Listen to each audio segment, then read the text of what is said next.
বাম পা আমার চিকিৎসা করাতেও দেন না, চিকিৎসা করাতে আমাদেরকে দেয় নাই। বুকে, পিঠে, হাতে গুলি করা হয়েছে। একটা দুটা না, 12টা গুলি করা হয়েছে।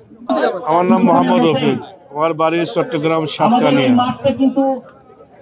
আমাকে বাড়ি থেকে তুলে নিয়ে আসছিল এবং প্রশাসনে, হ্যাঁ পুলিশ তুলে নিয়ে আসার পরে এদেরকে ইন্ধন দিয়েছিল আমাদের এমপি নদবী, আবু রাজা নদবী। এর নির্দেশে আমাকে বাড়ির থেকে তুলে নিয়ে আসছিল। আমাকে দুই মাস ঘুম রাখছিল। আমার কাছ থেকে অনেক একটা বড় অঙ্কের টাকা চাইছিল। হ্যাঁ, বড় একটা অঙ্কের টাকা চাইছিল প্রশাসনে, কিন্তু ওই টাকা দেওয়ার মতো হিম্মত আমার ছিল না।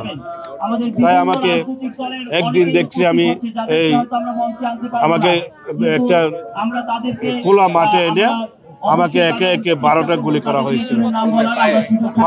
আমার পায়ে, বুকে, পিঠে, হাতে গুলি করা হয়েছে। একটা দুটা না, 12টা গুলি করা হয়েছে।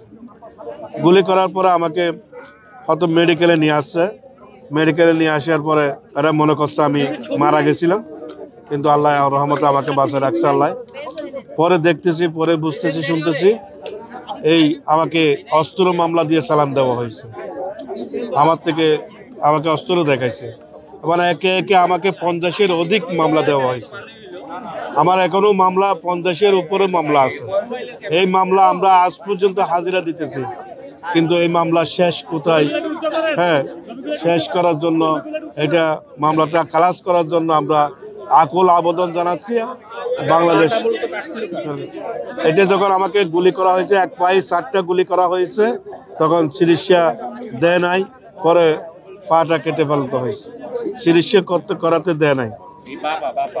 বাম পা আমার চিকিৎসা করাতেও দেন না, চিকিৎসা করাতে আমাদেরকে দেয় নাই। আমাদেরকে উন্নত চিকিৎসা দেয় নাই।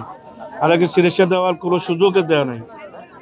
সেই কারণে পাটা পছন্দ ধরে পাটা কেটে ফেলা হয়েছে। এখন আমার সিনায় 4টা গুলি করা হয়েছে। এখনো আমার 2টা গুলি আমার সিনায় আছে। এখন ওই 2টা গুলি আমি বার করিনি।